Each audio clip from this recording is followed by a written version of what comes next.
Revolution of common sense. Revolution of common sense. A revolution of common sense. Truth was once common sense, but today, truth is uncommon. Explore biblical truths around faith, business, and politics with Peter Demas. Uncommon sense in current times. Hey folks, welcome to Uncommon Sense in Current Times. My guest today is Pastor David Scarlett. He is a former U.S. Marine, founder of His Glory Ministries.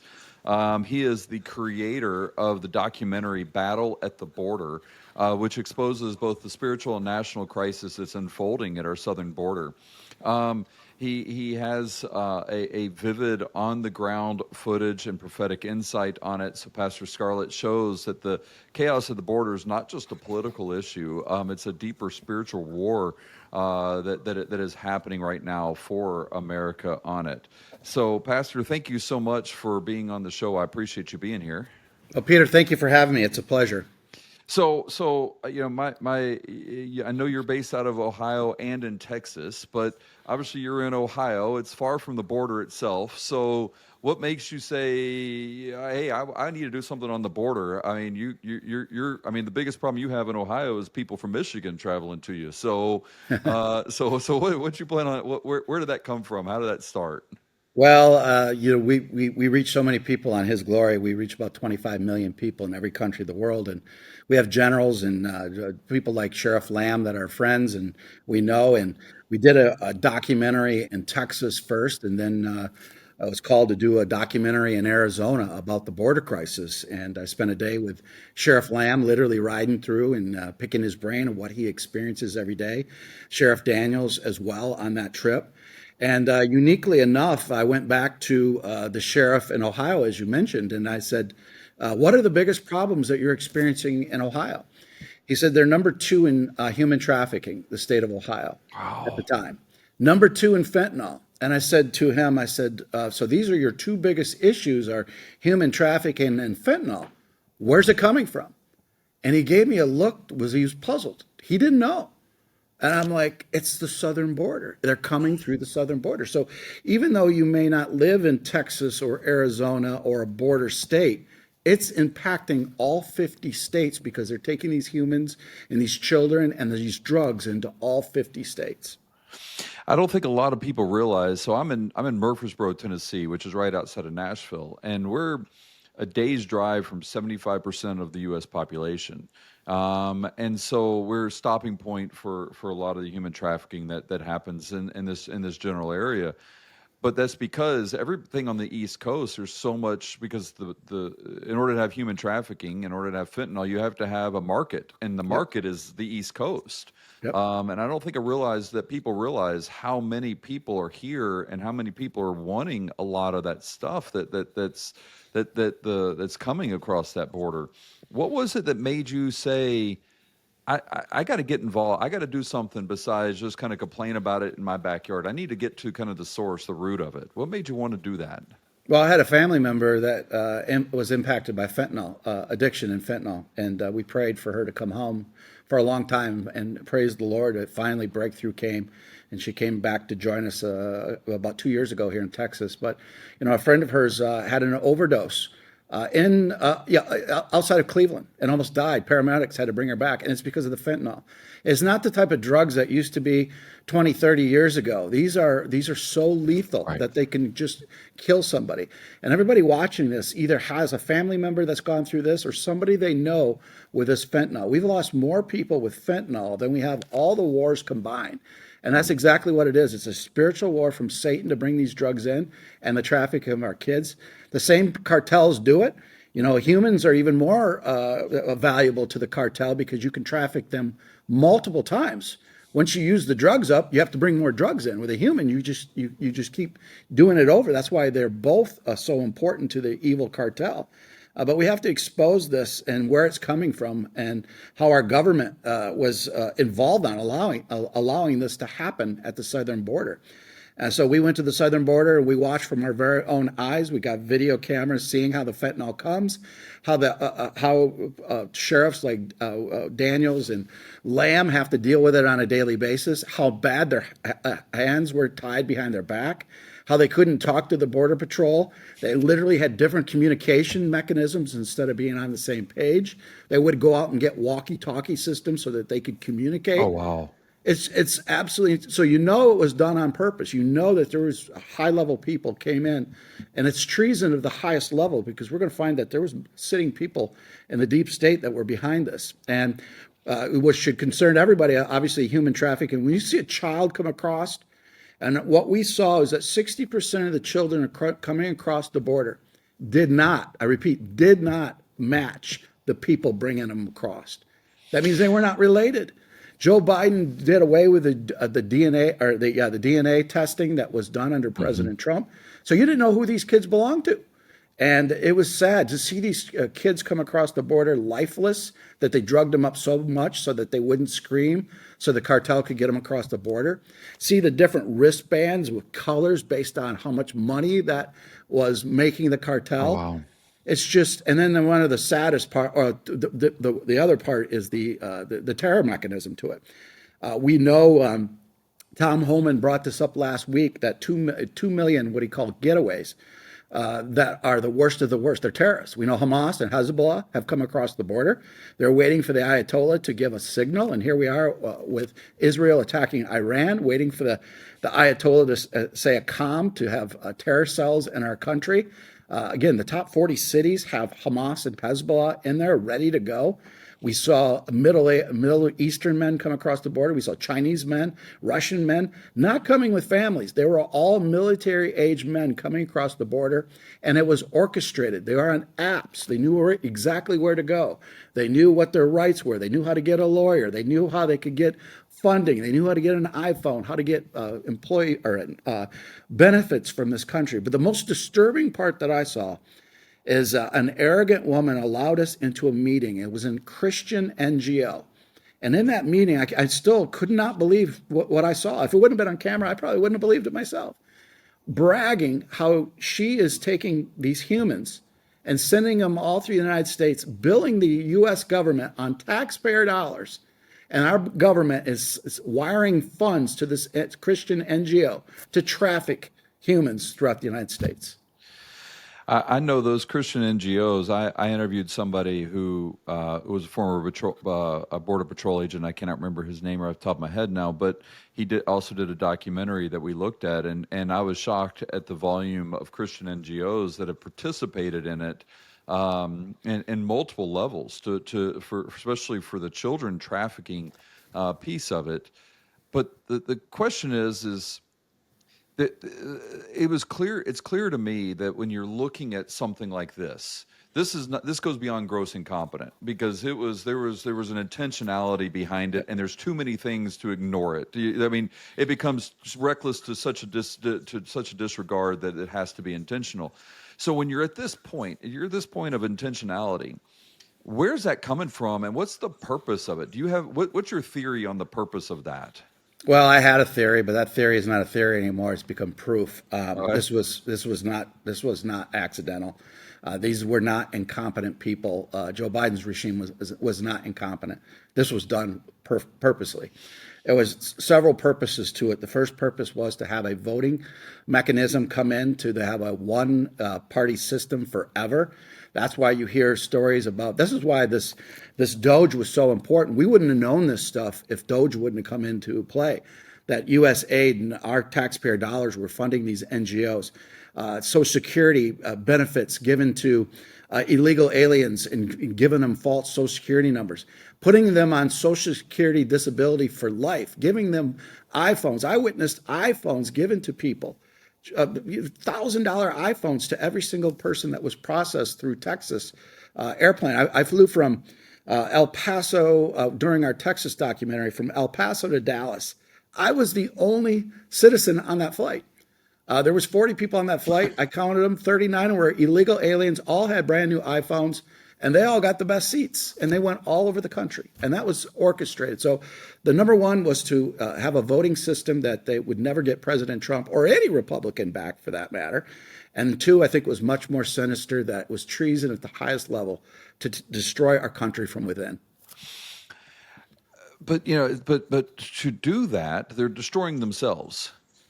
So there has to be some motivation behind it. And for me, if I cannot think of anything rational or reasonable behind it, I then lead myself to go to the fact that it has to be spiritual. Like, I may disagree with you logically, but if I understand there is logic behind it, then I'm fine with that. We just could disagree. But if I can't see any logic, to try to turn on my own self, it's like to intentionally burn my house down, for no other reason, just to watch it burn. There's no logic behind it. So to me, there has to be a spiritual component behind this.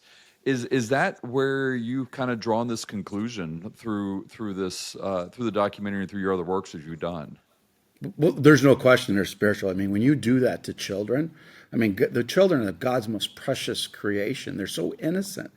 And Lara Logan was with me a couple weeks ago here on the ranch, and she said something I knew, but it really hit home. I mean, I felt that a punch in the stomach. She said, the reason why they're doing this to God's children is because Satan wants to hurt God the most. Yes. And that's exactly what it is. It's a spiritual warfare. And some of them have been, have demons possessed to allow this to happen.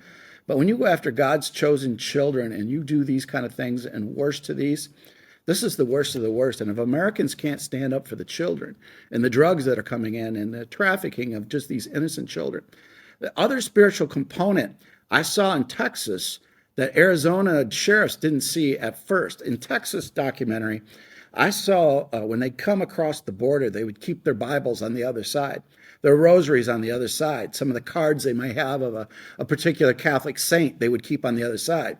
The cartel would not allow them to bring it in the United States. They didn't want any element of their spiritual God to come into them. And I mentioned that to a certain police chief in Texas. And he said, no, I've never heard of that before. And sure enough, about 30 minutes later, he comes up to me and says, look what we just found. And there were Bibles, there were rosaries, there were cards. They never thought about it that way before. So there's literally a spiritual element to it. They don't want to bring their belief system to the innocent ones that are coming across. Not everyone that comes across that border is a terrorist. Right, There's of course. some good people that come across that, love God, are strong Catholics, but they try to shut that spiritual part off. Now, right now, we're seeing obviously another type of battle happening in LA to protest against ICE and immigration, both from a political side as well as on the streets. ABC says that it's just people just having fun watching cars burn, which I'm like, I don't even know how you can even kind of even draw that conclusion. But I don't know if they're passing out s'mores or not now. But what's your take on what's happening there? Because now, obviously, I mean, you're as a former Marine, Marines have been deployed. That they've nationalized the National Guard. What's your take on all of this? Like, there's a whole lot happening there. I know what side you're on, but do you think Trump is overstepping? Do you think he's not doing enough? Do you think and why do you think why do you think LA seems to be the flashpoint in this battle right now? Well, it's again good versus evil. The evil is in chaos. They're in frantic. God is putting them in a corner. The light's coming on the darkness. And this is not a woe is the world type of situation, because I believe we're going to see the greatest movement of God imminently. It's coming. And we're going to see the greatest revival in the history of the world. And that's why Satan is so frantic today. He's throwing everything he can to stop what God has coming, the glory phase, where we'll see signs and wonders and people coming to Christ, the billion-soul harvest. But because of that, he's putting up these. And L.A. was not what people thought it was. I have some really good intel sources, generals that I know, that this wasn't about ICE. And Tom Homan confirmed that last week.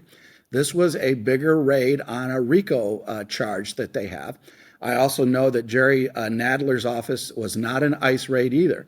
This was a deeper RICO statute they're going in. So they're going in after some prominent politicians, I'll just say, that it's deeper than protest. This is money laundering, the U.S. aid, the Doge. You see Elon Musk on Twitter or X referring to that they're crooked and it's coming back. I truly believe President Trump knows who they are. I believe he has a trump card, and I believe they're frantic and panicking, and that's why LA started the way it did. And you don't bring in U.S. Marines just for riots or protests. Marines are brought in constitutionally for a very specific reason. They can arrest under the domestic, and that's why you see Marines coming. You don't just bring Marines in for nothing. You'd bring in the Army, you'd bring in somebody else. But President Trump's doing the right thing. These Marines have to be activated as well to find out these terror cells. When you got Israel attacking Iran to knock out those nuclear facilities, knowing what we've said on His Glory for years now from generals, that Ayatollah is waiting to have that calm to activate those terror cells in the United States, you need to have Marines hunting them down. And most people don't realize that Marines in the last probably 10 years have dramatically changed the way they fight. In the past, when I was a Marine, we did most of the fighting and hitting the beaches and stuff like that.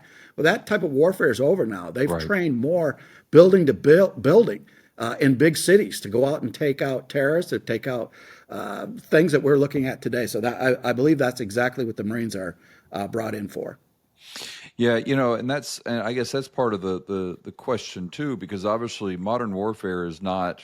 I think that most people, if you ask them when they think of war, and they think of a movie, they're thinking still Saving Private Ryan, a Band of Brothers type of thing. They're still thinking World War II, and it's not. It's a lot of drones. It's a lot of again, car bombings. That type of warfare. Do you think we are heading toward that path now, and doing so? And then it appears that it's hitting blue states, or starting to kind of reveal its head in the blue states over red states, which if I were on the other side, I'd want to attack the states that were against me the most. Why do you think that is? And do you agree that that's where the problem with the next kind of battle that we have here in the United States will be? Yeah, it just shows you that the evil is on the run. I mean, they're doing it in blue states because you have finally red state governors standing up and saying, enough, we're not going to tolerate it. You see what Ron DeSantis did last week. You see what, he flat out said, if you're under attack, use your car to get out. And if that kills somebody, that kills somebody. You have to protect yourself. And when you hear that as a protester or a terrorist, you think twice about it. Right. You have the governor of Texas say, we're bringing in the National Guard. You do not do this in Texas. While in places like Seattle and Oregon and the blue states, Illinois, they're allowed to get away with that because they've appeased it, and they're going to allow that to continue. So that's why I believe the red states, they don't dare do that because these governors are protecting their states, and that's why people want to go to these states. So was it when you were down there filming the documentary? Was it the Bibles and rosaries left on the other side, which helped make you think that it goes beyond just a policy issue? Or was there something else that you saw to make you realize that this goes deeper than that? Well, I did get coached up before I went there. I have really good friends that are generals, former generals. So I've heard these things, but I didn't want to just take their word for it. I want to go see it myself.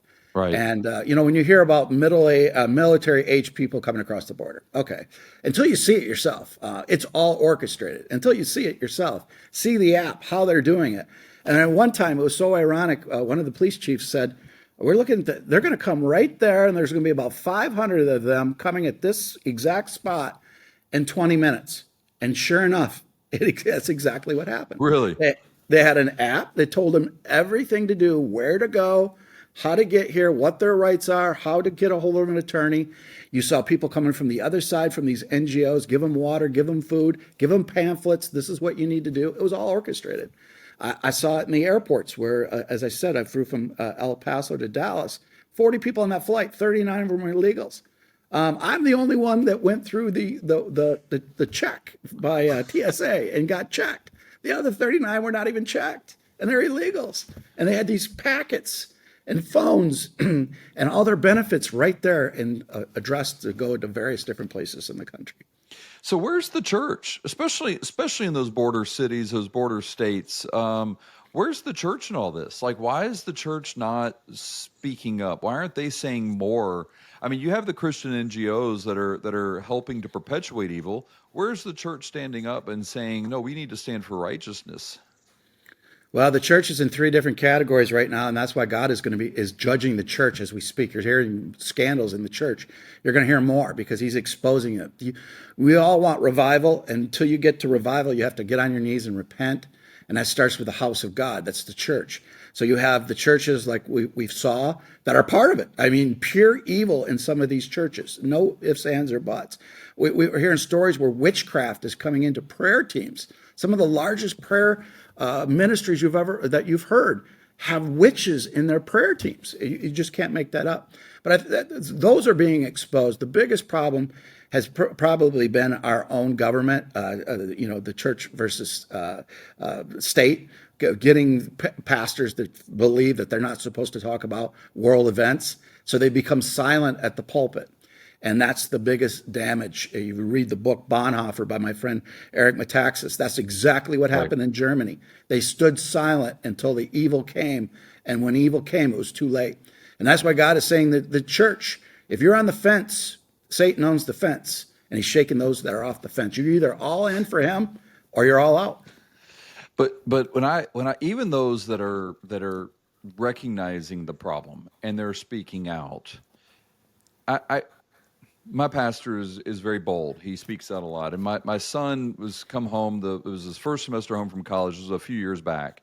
And he says, every time, he says these type things, everyone will amen and applaud. He's like, but why does he have to say it every week if everyone agrees with him? Why aren't they doing something about it? So when I even talk about the church, I'm even going even deeper than that and saying, where are the people that are sitting in those congregations that obviously support the pastor and saying something, because they wouldn't continue going to that particular building.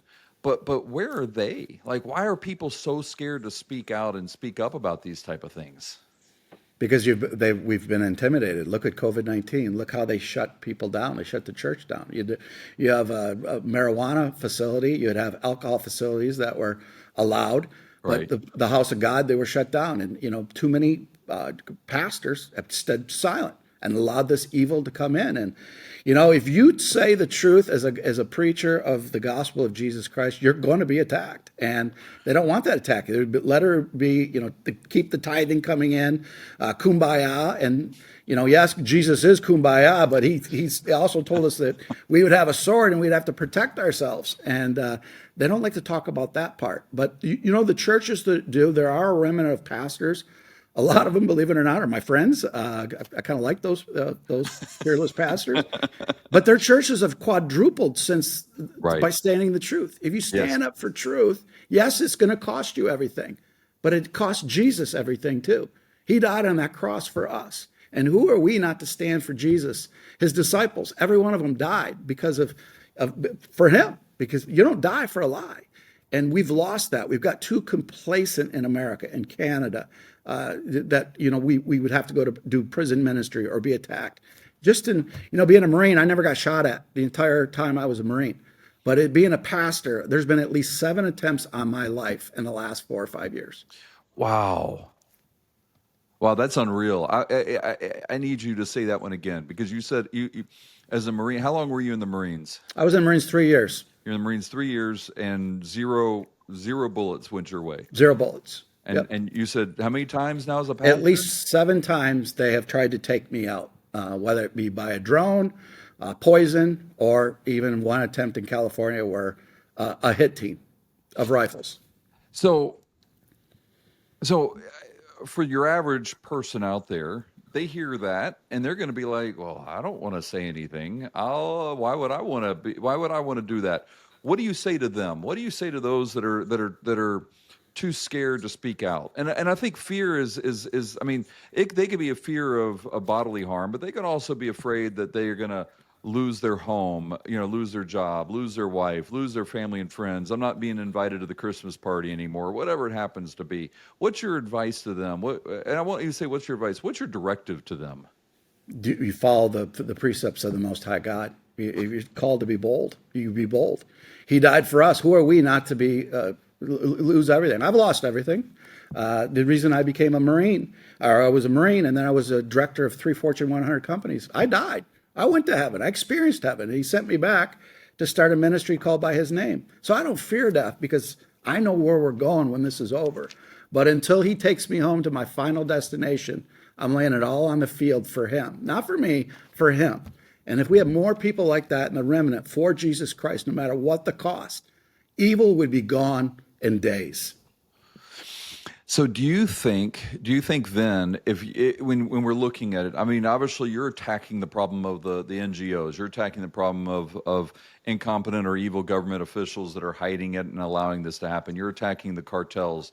That's your focus. But do you think the real problem isn't that you're actually fighting kind of downstream from the real problem? The real problem is weak and feckless men here in the United States that are too afraid to speak up against this evil. Yeah, look what happened in the last few years with wokeness. You know, men are not men, No. and they've intimidated. We saw in COVID-19 who were the ones that stood and put everything on the line.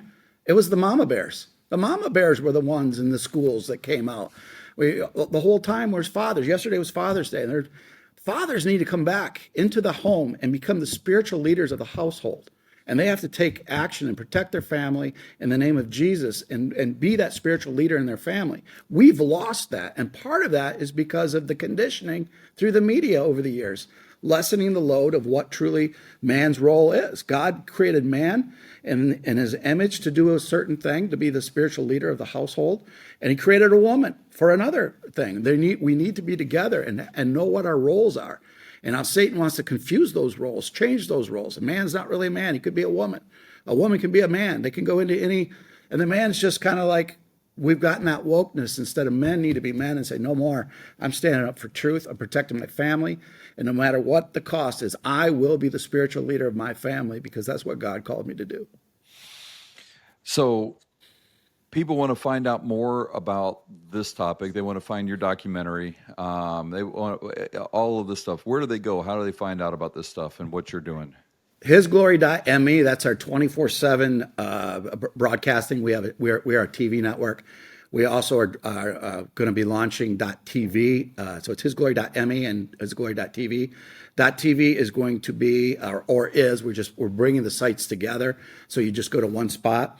But .tv is going to be a Netflix for Christian and patriot content, like this movie we're talking about. We've done 2 movies with Nick Searcy on January 6th, so we know that this is all connected.